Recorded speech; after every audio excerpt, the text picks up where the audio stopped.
to how to say hot dog. Hot dog. Hot dog. This is the Temple of Horus. Silly me. Silly me. Stand still, guy. Bug. Hey, we have a...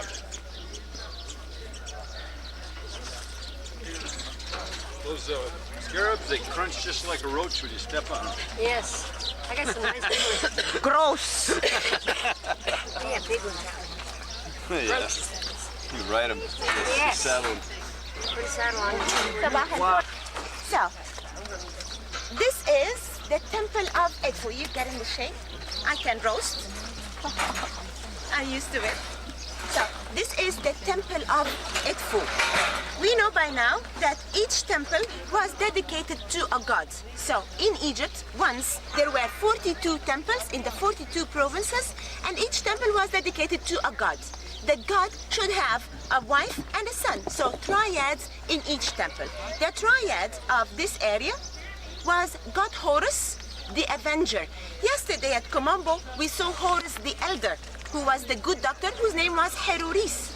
This morning we have Horus the Avenger. That was his name, with a very fearful look, with very sharp eye, because he was the Avenger, as we will get to learn inside. One of the legends says about Horus avenging his father from the evil uncle. We'll talk about it inside. So this area was for God Horus. Any temple built here was dedicated to such a god. In the year 1400 BC, Thutmose III from the 18th dynasty, the new kingdom, he came here and built a temple dedicated to God Horus. Years came by, the Greeks followed, ruled over Egypt, 332 BC. They came around here, they found only debris of this temple, bits and pieces lying here and there. But they recognized that this must have been a sacred land for the Egyptians. And the Greeks wanted to please the Egyptians. So they decided, okay, these debris will be buried as a foundation for a new temple we Greeks built to please the Egyptians and to dedicate this temple to God Horus, the same thing. So this ended up to be a Ptolemaic temple or a Greek temple. Ptolemaic means Greek. So you won? Okay. So this is typical Ptolemaic. The most complete we have discovered so far in Egypt. We say we have discovered because this temple was discovered accidentally in the year 1901 by a French Egyptologist who happened to be driving from a distance, and he only saw the upper part of the pylon showing. So he thought that there must be something there. He drove this area and started shoveling the sand to the side, discovering the temple. So the most complete discovered so far, because why not? Under another mound of rubble might be a temple, maybe. So this is the most complete discovered so far. Manel, are you saying that all this here was under sand? Everything except upper part of this wall was showing. So in very short time, in 5 years, if we don't keep cleaning this temple, it will be buried. Because we are surrounded by desert, and 50 days a year wind blows severely. So it can bury things. In 5 years this can be buried. So when it was abandoned, nobody came here, nobody worshipped no more. Sand blew and it buried the temple. The most complete, so it's an excellent chance for us to know how temples, a classical plan of a temple should look like. We know that each temple was enclosed in an outer enclosure made out of mud brick, what we call a temenos. Temenos is the outer enclosure wall inside which ordinary people were allowed to be, but not further in. So every morning, an ordinary person, before he goes to work, farmer or whatever, he'd come here inside the temenos, but outside of the pylon, to give his offerings to God Horus. Meanwhile, the king, the Ptolemaic king, would be standing in what we call the balcony of appearance, up there. This balcony was accessible until recently, but tourists used to go up there, get carried away with the view, and, that's nice! So it became too dangerous, so we don't allow no one to go there anymore. Anyway, it was accessible once, where the king would appear in what we call the balcony of appearance, accompanied by the golden statue of the god worshipped here, which was Horus. So the king appears, here is Horus, this is your god, and here I am, God on earth, so he should appreciate this and give the offerings. So people coming by here, they would start giving their offerings. Whatever is valuable to them would be food like cows, legs, geese, ducks. Remember what we saw in the Egyptian Museum? The offering table, cows, geese, fruits, ducks, lamb's leg, whatever. Plus silk, gold, silver, incense, whatever was valuable, they would bring as an offering. Meanwhile, a huge door would open, made out of wood gilded with bronze, opens, goes out the priest and starts collecting the offering from the people standing here. Then they would leave for their daily work. So inside the temenos, ordinary people were allowed to be, but not further in. Those who were allowed further in into the open colonnaded court were of a higher rank, maybe landowner, maybe nobleman. Higher rank would be allowed further in. This is what we call a pylon. The pylon should look like the English capital letter H with slanted corners and what we call a cavito cornice up on top. See the bent part? That's a cavito cornice. So slanted side, which we call a torus, a cavito cornice, a balcony of appearance are the features of a pylon. Today we learn new terms. So this is what we call a pylon. The pylon was totally painted. We can still be guided by some color. Look at the cavito cornice over there. You see some colors, blue and light blue. Then there used to be holes in this pylon for flag staffs to be inserted. Remember yesterday at Komombo we saw figurine court. Let's check it out. Manel, could I say? It's for the population of...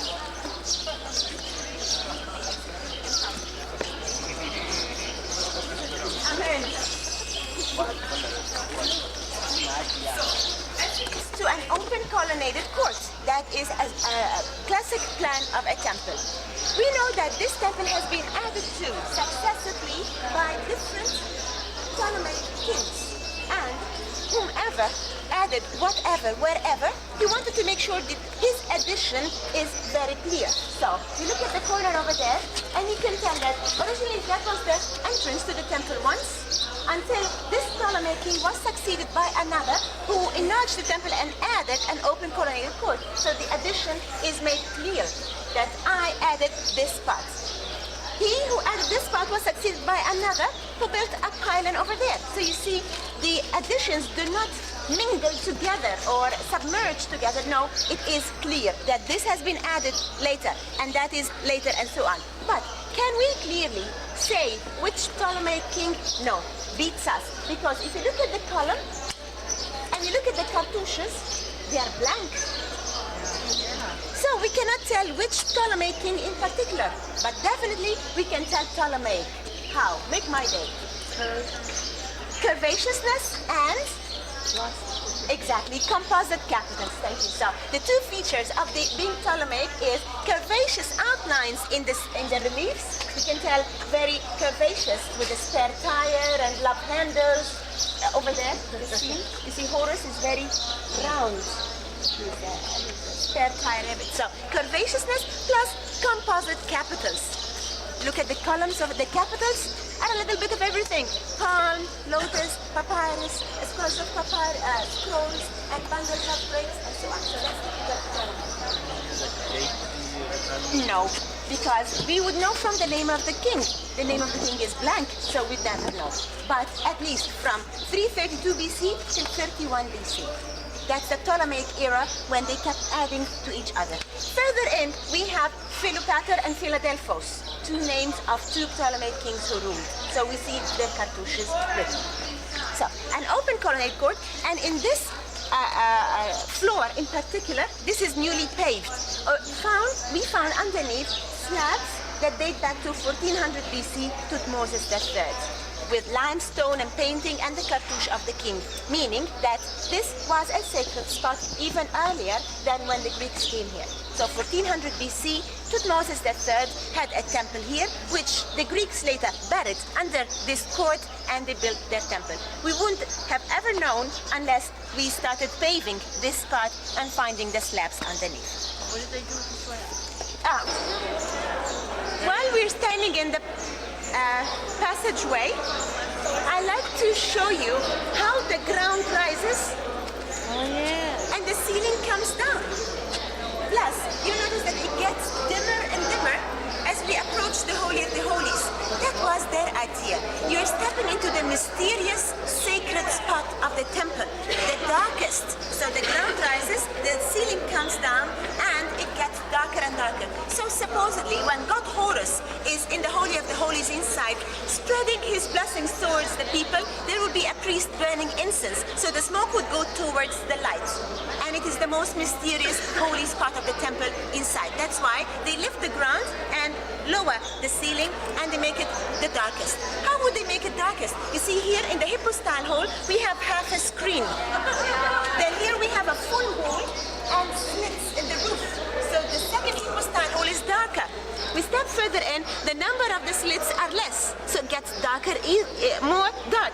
Then we step into the Holy of the Holies, it's a full wall and no slits in the roof, so it is the darkest. That's why Horus is there in the most sacred spot, sending his blessings, which is smoke of incense, towards the people standing outside. What we notice in here is the condition of the ceiling is very, very bad, simply because around the 2nd century AD, smoke's still there. We didn't clean that part, so the smoke is still there. Plus another thing the Copts did, which was obliterating the reliefs on the wall, chiseling it out. Simply because when the Copts were here, they were being taught Christianity. They spoke about a triad. So the people started looking up there and saying, oh, Horus is Joseph. And the wife of Horus, goddess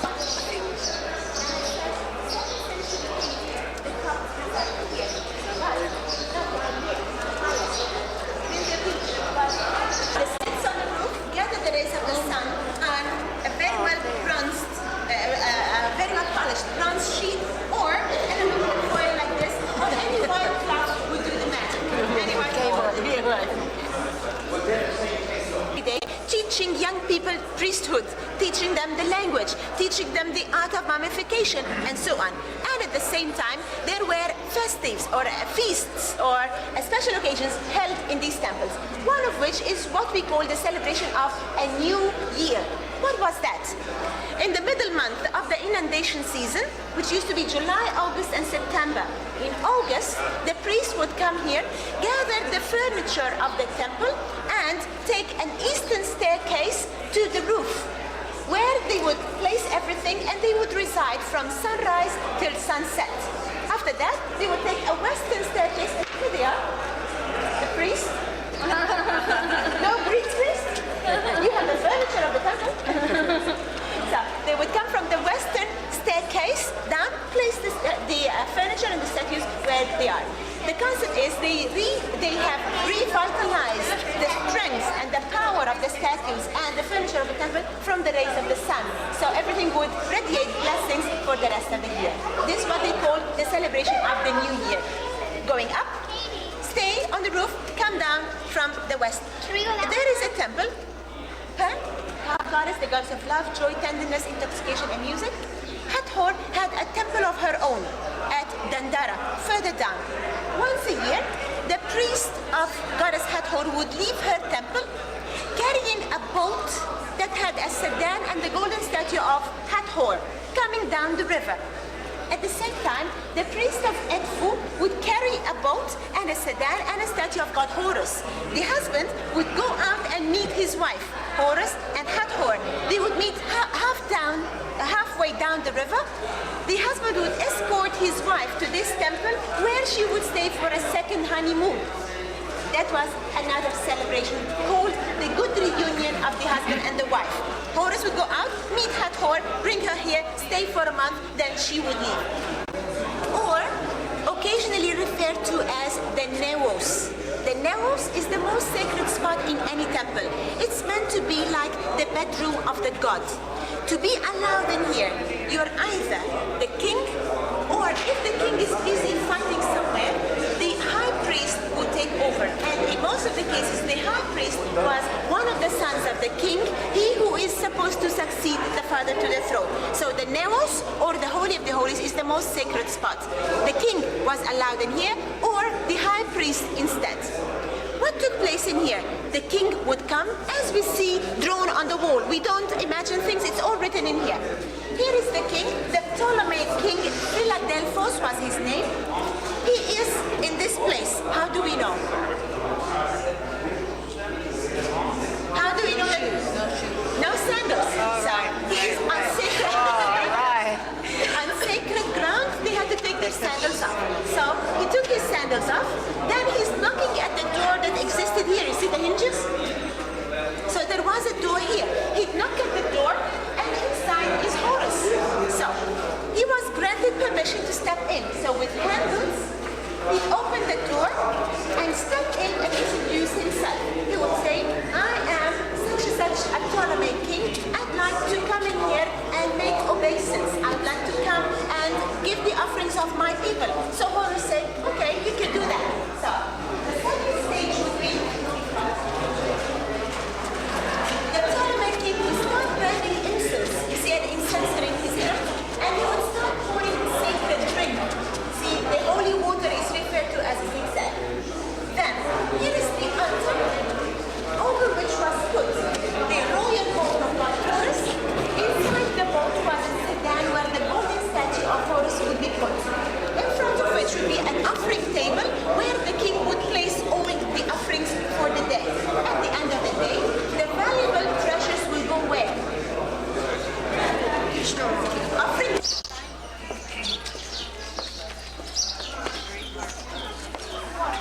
Well, I don't understand. Writings on the wall, prayers and dedications in hieroglyphic. The Greeks who built this temple didn't know hieroglyphic. They didn't know the ancient language. So they had to go to Egyptian priests and Egyptian workers and tell them, would you please tell us how to build a temple? Tell us how to write the language. So the Egyptian priests and the laborers, they thought, you do have Greeks. You're coming to take over our job and you want us to cooperate? Never. You're taking over our job. You're putting us out of business and you want us to cooperate? No way. So these priests who knew the language as they died, the language died with them. The Greek priests were in a muddle. They had to write something, so they said no problem. They went to an Egyptian temple and blindly started copying what's on the wall. A hand, a leg, an owl, okay, looks nice. So, and he put it over there. We started to decipher this and it's double jumble. Missing breath, missing mouth, missing everything. Simply because the parts are blank.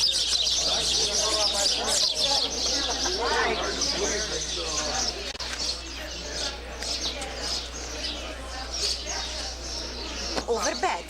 It started when there was a good god whose name was Osiris, with his wife, Goddess Isis, who were very lovely couple, beautiful gods. They told the people how to cultivate the land, how to cultivate their soul, how to be good.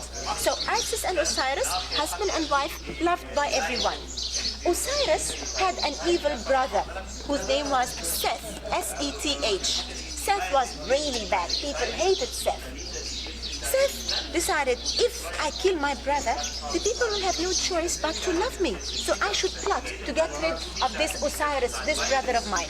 So Seth discreetly took the dimensions of Osiris and he made a golden coffin. He laid it with valuable precious stones and made it so irresistible. Then he announced that there is a party held. Everyone should come, especially Osiris and his wife Goddess Isis. So Osiris decided to go. When the party was held, everybody was sitting and drinking and having fun. Seth stood up and he said, look at this beautiful coffin. Whoever goes in it, it's his. So people tried, never fitted, until Osiris decided, what the heck, let me try. He stepped in there, fitted perfectly. So Seth and his accomplice, they closed the coffin, threw it into the river, deciding, I got rid of my brother. The legend says that the coffin floated, it sheltered itself under a tamarisk tree. Next morning, Isis was promenading and she was attracted by the odor of the tamarisk tree. She went there, found the coffin of her husband and rescued him. Seth was furious. He said, he's still alive. I said, get my brother and cut his body into 14 pieces and scatter the pieces along the banks of the river. The legend says that Isis called her sister goddess Nephthys to help her fetch the 14 pieces. And And the legend says that they succeeded in gathering 13 pieces only. One piece was missing. It was eaten by fish. And I'm underage to tell you which piece. It's this important piece that was eaten by fish. But the legend says that Isis and Osiris were reunited and they had Horus as a young boy. So they needed this piece. Anyway, so there was a good reunion between Isis and Osiris and they got Horus. Horus, the falcon, was brought up on one concept. Go avenge your father from your evil uncle. I, your mother goddess Isis, am too ashamed to appear in front of my people. Unless you avenge your father, I will never rest in peace. So it says in this temple that Horus had his papyrus boat, his harpoon and chain, looking for his evil uncle, which was depicted as a hippo. So here we are. Here is the beginning of the story. So goddess Isis would be on the boat with Horus seeking or chasing the hippo with a harpoon and a chain. So we'll have different attempts. Here, Horus has a different god helping him on the boat. And Horus decided, if I harpoon the head and chain the legs, I might get him. So he's trying. He tried again, but the chain did catch the front legs and harpoon the neck. But that was not it. Here, another attempt, he decided to maybe harpoon the neck, not the head, and the chain should catch the back legs. He'll try again. Oops. He decided, maybe it's not the neck I should hit with the harpoon, it's the back. But the chain didn't catch much, so it's like a play. Here, it says, ouch. Because the hippo, it did hurt. So the hippo turned around and the chain again didn't catch much. Let's see here. Is this the happy ending? At least Horus got the hippo upside down. But back on his feet. So the play goes on.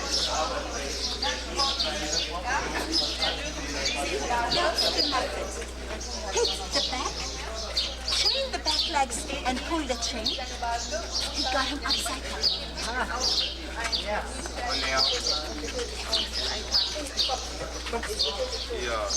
Here, you see, when Horus is coming home, his wife, the goddess of love, joy, tenderness, intoxication, and music, held a party for her husband. She put on a sexy dress and started playing tambourine. Here she is. You see the horn and solar dress with a very elegant figure playing the rattle for music, and 6 of her assistants are playing the tambourine. Making music, he deserves a party. He's coming home victoriously, winning over his evil uncle. Let's show off a little bit. Harpooned and chained, and everything's under control. Here is Osiris. So now, finally, Horus is telling his father, now you can rest in peace. I did avenge you from your evil uncle. He's under my control. Now you can appear in front of you people with no shame whatsoever. But the legend says that when Horus was fighting his evil uncle, he lost an eye. So whenever you see an eye, it is the eye of Horus, which he sacrificed to for the vendetta or the revenge from his father. Now over the way, when you read this, from this, the 2 cobra heads, the wings of Horus. And you can see some of the 2 cobra heads. Look at how big one. This is the birthhouse. Now you see, this is where the Roman gods built their own temple to say that they were gods. This is the inside of the birthhouse. See the gods were born, the Roman gods.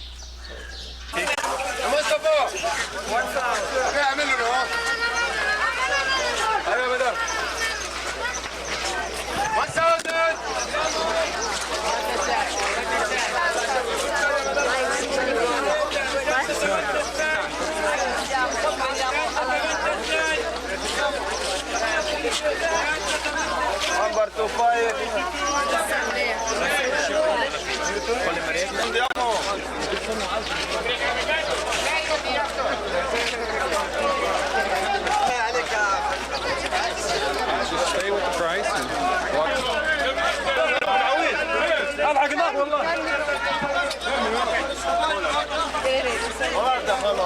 Yeah, I did a once around with the Zimmer.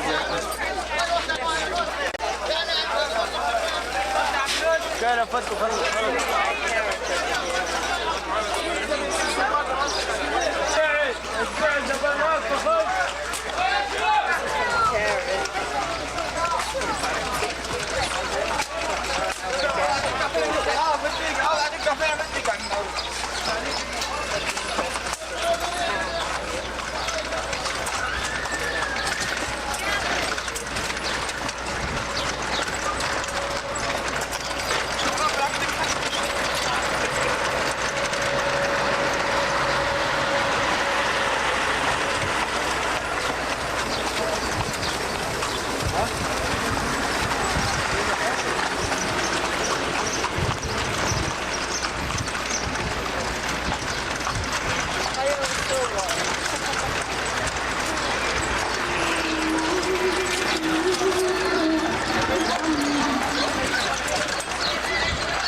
One classic feature,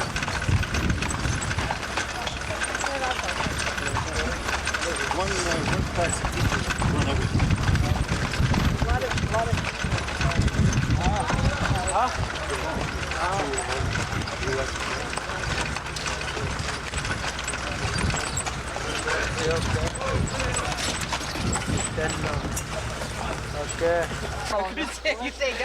Feels better physically, but it's hot. I think. Drink. Bob told me to drink. I mean, we can sense that there is a hollow something underneath. So the government came around here 1912 and they had to debate, is it really worthy discovering the temple and moving the people from up on top or not? Finally they decided it's not fair. We haven't found any other temple in this province, so we should. They start moving the houses, digging 13 meters under the level of the ground to find this temple. But the only thing they ever found was a hippo-style hole. Meaning, that's not the entrance. There must have been an open colonnaded court, there must have been a pylon, there must have been a temenos out of this way, but long gone. Even if they move these houses, even if the house is full, because of old age, we won't find anything underneath. That's why we are quite satisfied with this hippo-style hole here.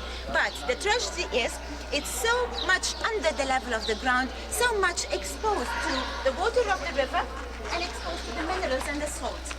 The duration of this temple surviving is 5 years, after which it will be long gone. It is a tragedy.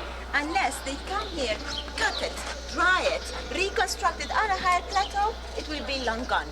And the even tragedy is we don't care. Like, okay. Like in England, they went down, dug down, divers went down and they piped it out. We can pump it out and we can build a cover dam around it to prevent the water from coming, but that will take a lot of money. It would be cheaper to cut it and save it. But they tell you it's only a hippo-style hole. We'll leave it as is. If it crumbles down, we'll find another next door, evidently. You see, it's a very bad attitude, but this is what they're doing. Especially when with this amount of money we have, we should consider certain priorities. Like we definitely rescue the Sphinx first, rescue the Temple of Karnak second, build a new museum third, then maybe fourth and priority, save this one. So you see, and it's not just shortage of money between you and I, it's shortage of sober consciousness, or less thieves. Let's put it this way. I mean, we have a lot of money coming from donations. The UNESCO have a lot of money, but as it pours into the country, it goes to Swiss banks.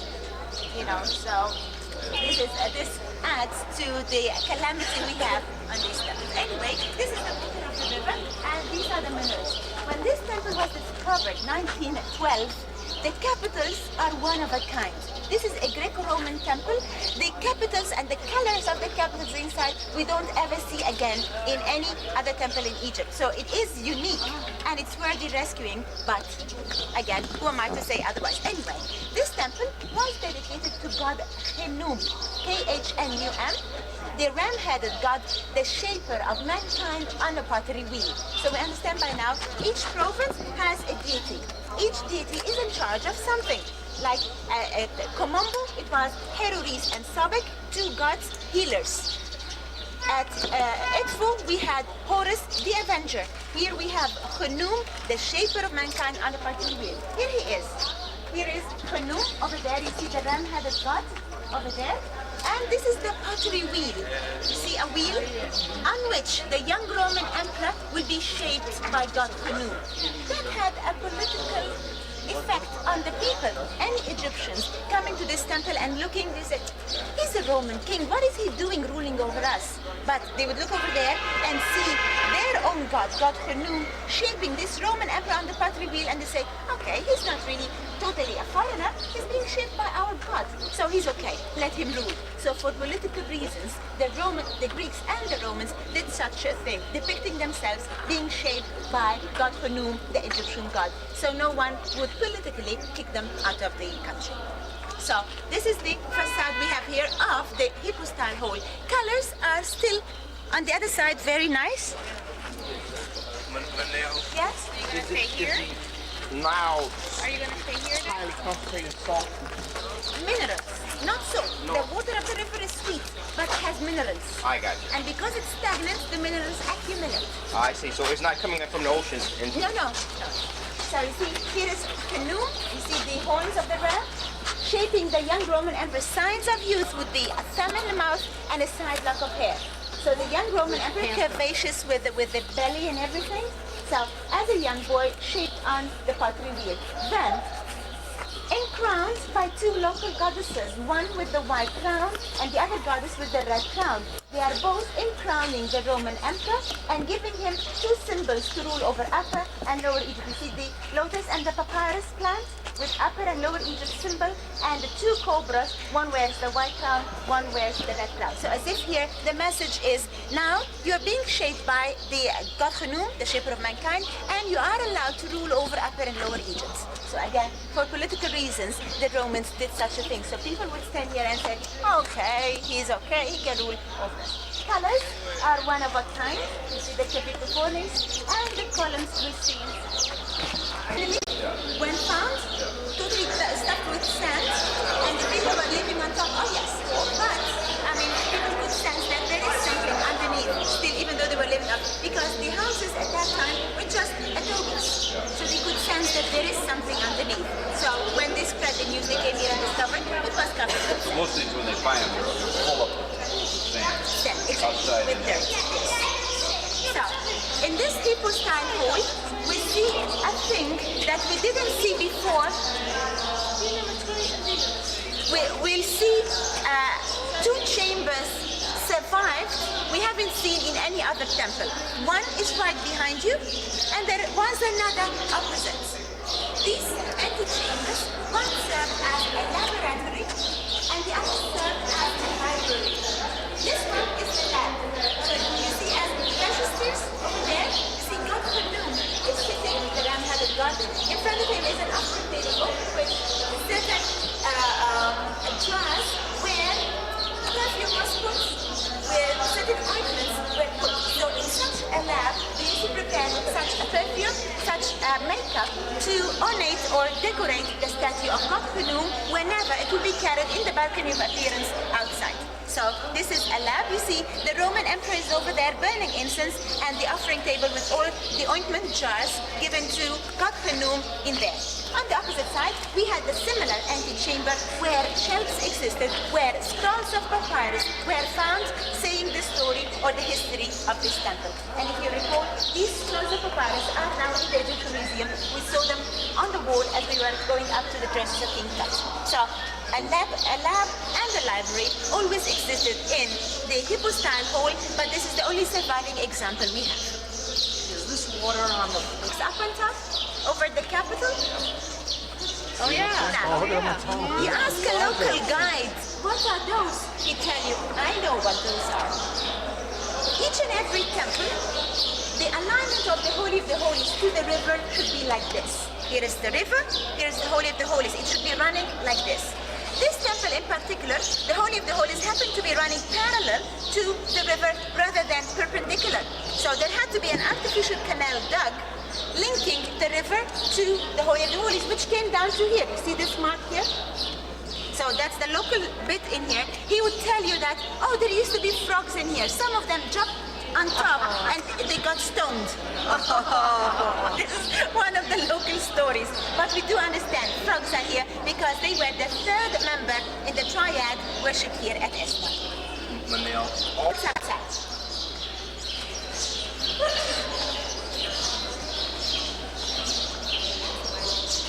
Celebration of the new year.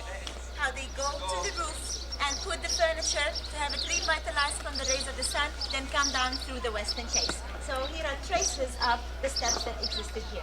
Now, what are these marks on the wall? The white ones? The grooves. Oh, the swords. By whom? Mamluk. Remember the Mamluk soldiers? Now, from the second register from down up, we see God Khnum sitting up there, receiving from the Roman emperor a turtle. How was evil depicted as before? A hippo. Here it's depicted as a turtle. So the two representations of God Seth the evil god was either a hippo or a turtle, as we see him over there, harpooned and brought to god Khnum. We move a little to the right, we'll see the second member of the triad, goddess Menhit, as a lioness, sitting, receiving a gazelle, being slaughtered on an altar by the Roman emperor, and he's wearing the double crown. We move to the left, we'll see the third member of the triad, the frog, receiving a golden boat. Then who's this? It was a typical Greco-Roman attitude that they raised themselves into the rank of being the fourth member of the triad.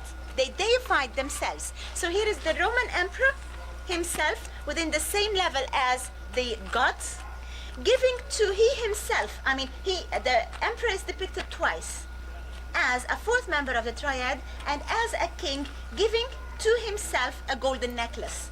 That was the typical attitude of the Greco-Romans. They deified themselves. They raised themselves into the rank of being a god.